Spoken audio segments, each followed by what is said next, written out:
അപ്പോൾ ഈ ഭൂമിയെ ദൈവം സൃഷ്ടിച്ച് ഇവനെ അവിടെ ഇരുത്തിയിരുന്നു.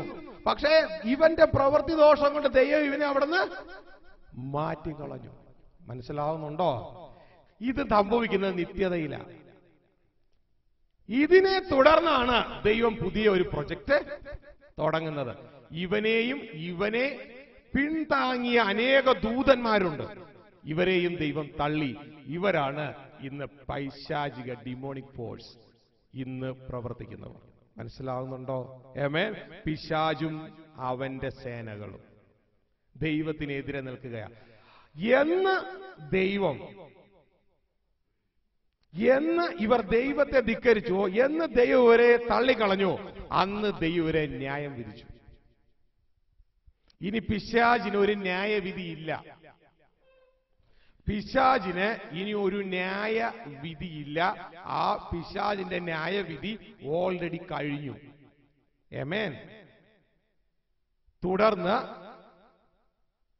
പിശാചിനെ ഇന്ന് ദൈവം ഉപയോഗിക്കുകയാണ് തന്റെ ഇഷ്ടം നിറവേറ്റാൻ. നമുക്ക് പലർക്കും ഒരു പേടിയുണ്ടാകും, അയ്യോ പിശാചിനെ അത് ചെയ്യും ഇത് ചെയ്യും. ഒന്നുമില്ല. ദൈവത്തിന്റെ പെർമിഷൻ കൂടാതെ ശരീരത്തിന് രോമം തൊടാൻ പിശാചിന് പറ്റില്ല. ആമേൻ. ഹല്ലേലൂയ. കാരണം പിശാചിന്റെ ന്യായവിധി ഓൾറെഡി കഴിഞ്ഞു. നിഗളിച്ചിട്ട് പിശാചിന് വരാൻ പോകുന്ന ശിക്ഷാവിധിയല്ല, വന്ന ശിക്ഷാവിധിയിൽ വീഴാതിരിപ്പാൻ പുതിയ ശിക്ഷനുമാരുത്. 1 തിമോത്തി 3:6 നിഗളിച്ചിട്ട് പിശാചിന് വന്ന ശിക്ഷാവിധിയിൽ അകപ്പെടാതിരിപ്പാൻ പുതിയ ശിഷ്യനും അരുത്. എന്താണ് പിശാചിന്റെ ന്യായവിധി? അത് നടപ്പിലാക്കുന്നത് ആരാണ്? ഇതൊക്കെ നമ്മൾ പഠിക്കാൻ പോവുകയാണ്. പിശാചിന്റെ ന്യായവിധി സമയം തുടങ്ങുന്നതിന് മുൻപേ പിശാചിന്റെ ന്യായവിധി കഴിഞ്ഞു. ആമേൻ. സമയം തുടങ്ങുന്നതിന് മുമ്പേ പിശാചിന്റെ ന്യായവിധി കഴിഞ്ഞു. ന്യായവിധി നടപ്പിലാക്കാൻ പോകുന്നത് സമയം തീരുന്നതിന് തൊട്ട് മുമ്പ് അവന്റെ ന്യായവിധി നടപ്പിലാക്കും. ഇത് മറക്കരുത് നിങ്ങൾ. പിശാചിന്റെ ന്യായവിധി സമയം തുടങ്ങുന്നതിന് മുമ്പ് നടന്നു കഴിഞ്ഞു. ഇനി അവന്റെ മേൽ വേറെ ന്യായവിധി ഇല്ല. ഇനി ന്യായവിധി നടപ്പിലാക്കുകയുള്ളൂ. ആമേൻ. ന്യായവിധി നടപ്പിലാക്കുന്നതേ ഉള്ളൂ. അത് വേറെ ആരുമല്ല നടപ്പിലാക്കാൻ പോകുന്നത്, ഈ ഇരിക്കുന്ന നിങ്ങൾ തന്നെയാണ്. ദൂതന്മാരെ ന്യായം വിധിക്കേണ്ടവരാണ് നിങ്ങളെന്ന് നിങ്ങൾ അറിയുന്നില്ലയോ എന്ന ദൈവവചനം ചോദിക്കുന്നത്. 1 കൊരിന്ത്യർ 6:3 നാം ദൂതന്മാരെ വിധിക്കും എന്ന് അറിയുന്നില്ലയോ? ഐഹിക കാര്യങ്ങളെ എത്രയധികം. ആമേൻ. അത് നടപ്പിലാക്കാൻ പോവുകയാണ്. അത് സഭയാണ് ചെയ്യാൻ പോകുന്നത്. പക്ഷെ സഭയ്ക്ക് അത് അറിഞ്ഞുകൂടാ. ആ ന്യായവിധി നടക്കാൻ പോകുന്നത് ഈ സമയത്തിന്റെ അവസാന ഭാഗമാണ്. ആമേൻ. വെളിപ്പാട് പുസ്തകം 20-ാം പിശാചിനെ തീപ്പൊയ്കയിലേക്ക് വലിച്ചെറിയും. മനസ്സിലാവുന്നുണ്ടോ? ആമേൻ. ഹല്ലേലൂയ. പക്ഷേ ഇതെല്ലാം നടക്കണമെങ്കിൽ നമ്മൾ ദൈവത്തിന്റെ വിഷൻ പ്രാപിക്കണം. എന്നിട്ട് ആ വിഷൻ അനുസരിച്ച് നമ്മൾ പ്രവർത്തിക്കണം. എങ്കിലേ ഈ സംഭവങ്ങൾ നടക്കുകയുള്ളൂ.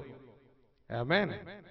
തുടർന്ന് പിശാചിനെ തീപ്പൊയ്കയിലേക്ക് എടുത്തെറിഞ്ഞാൽ അതോടുകൂടെ ജയം പ്രാപിച്ച ഒരു കൂട്ടം മക്കളുണ്ട്. ആരെ ജയിച്ച? പിശാചിനെ ജയിച്ച ഒരു കൂട്ടം മക്കള്. ആമേൻ. അവരോടുകൂടെ ദൈവം നിത്യതയിലേക്ക് വീണ്ടും കയറും. മനസ്സിലാവുന്നുണ്ടോ? അവരോടുകൂടെ ദൈവം നിത്യതയിലേക്ക് വീണ്ടും കയറും. അതുകൊണ്ടാണ് വിശുദ്ധ വേദപുസ്തകത്തിൽ ഒരു സ്ത്രീക്ക് 7 ഭർത്താക്കന്മാരുണ്ടായിരുന്നു. മരണശേഷം പുതിയ ജീവനിൽ ഈ സ്ത്രീ 7 ആർക്ക് ഭർത്താവായിരിക്കും എന്നൊരു ചോദ്യം ചോദിച്ചപ്പോൾ കർത്താവ് പറഞ്ഞു, പുനരുദ്ധാന ജീവിതത്തിൽ നിങ്ങൾ വിവാഹം കഴിക്കുന്നുമില്ല, വിവാഹത്തിന് കൊടുക്കുന്നു ഇല്ല. പിന്നെ നിങ്ങൾ ആരെ പോലെ ഇരിക്കും? ദൈവ ദൂത തുല്യരും. പിന്നെ നിങ്ങളുടെ പേര് മനുഷ്യപുത്രന്മാരെന്നല്ല, ദൈവ പുത്രന്മാരും ആയിരിക്കും. ലൂക്കോസ് 20:36. അവർ പുനരുത്ഥാന പുത്രന്മാരാകയാൽ ദൈവദൂത തുല്യരും ദൈവപുത്രന്മാരും ആകുന്നു. മനസ്സിലായോ? ആമേൻ. അതിന്റെ അർത്ഥം നമ്മൾ പഴയ ദൂതന്മാരെ പോലെ ഇരിക്കുന്നല്ല, അവര് യാതൊരു ടെസ്റ്റും ഇല്ലാതെ വന്നവരാ. ആമേൻ. സങ്കീർത്തനം 33:6 പറയുന്നു, യഹോവയുടെ ശ്വാസം അവരെ ഉളവാക്കി, ആകാശ സൈന്യത്തെ ഉളവാക്കി. പക്ഷേ നമ്മൾ കടന്നിൽ നമ്മൾ ആരാണെന്ന് അറിയാമോ? പ്രൂവ് ചെയ്യപ്പെട്ടവരാ. ആമേൻ. പ്രൂവ് ചെയ്യപ്പെട്ടവർ, ഹയർ ലെവലിൽ ദൈവം ട്രീറ്റ് ചെയ്യപ്പെടുന്നവരാ. ആമേൻ.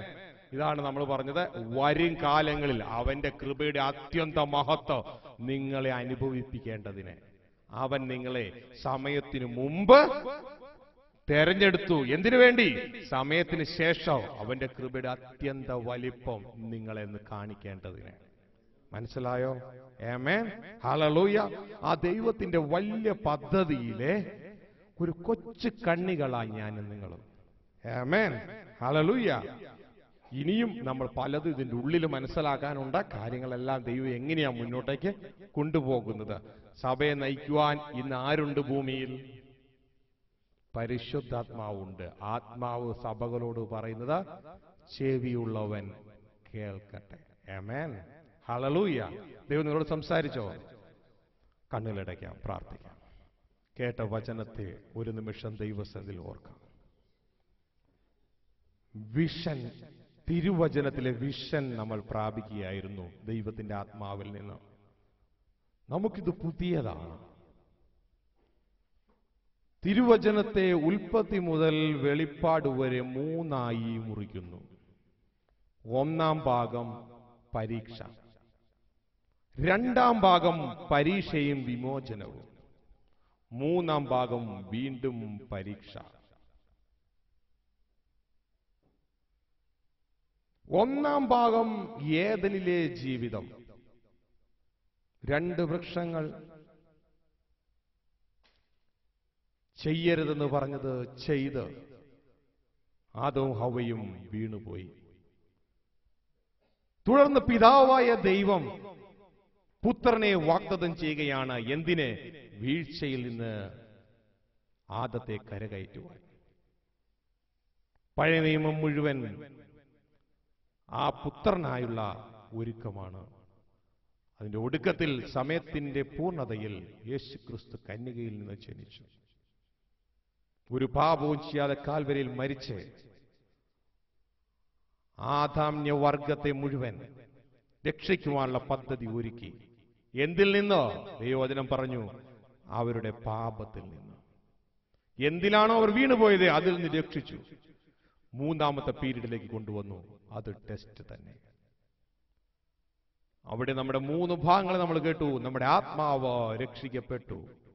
സോൾ ഇന്നും രക്ഷിക്കപ്പെട്ടുകൊണ്ടേ ഇരിക്കുന്നു. ദേഹി, മനസ്സുവദിക്കുന്ന ഈ രൂപത്തിന് അന്തരം പ്രാപിക്കുവാൻ ദൈവത്തിന്റെ വചനം പറയുന്നു. അത് നമ്മൾ ചെയ്യേണ്ട പാർട്ടാണ്, അത് ദൈവം ചെയ്യുന്നതല്ല. അതാണ് നമ്മുടെ ടെസ്റ്റ്.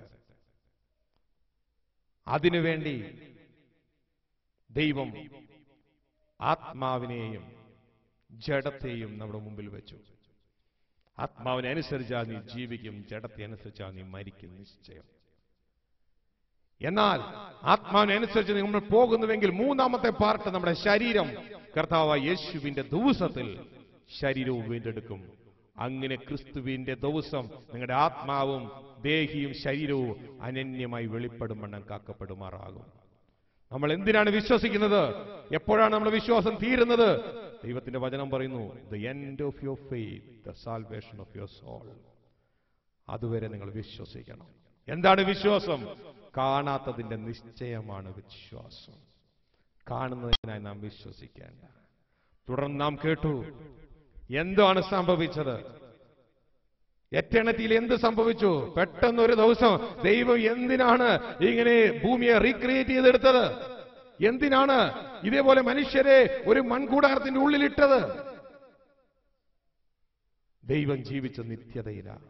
ആ നിത്യതയിൽ തന്റെ കുടുംബത്തിൽ നടന്ന, തന്റെ ദൂതവർഗത്തിൽ തന്നോട് മത്സരിച്ചവർ താഴെ വീണു. അവരെ വിശുദ്ധ ദേവപർവ്വതത്തിൽ ദൈവം മുടിച്ചു കളഞ്ഞു.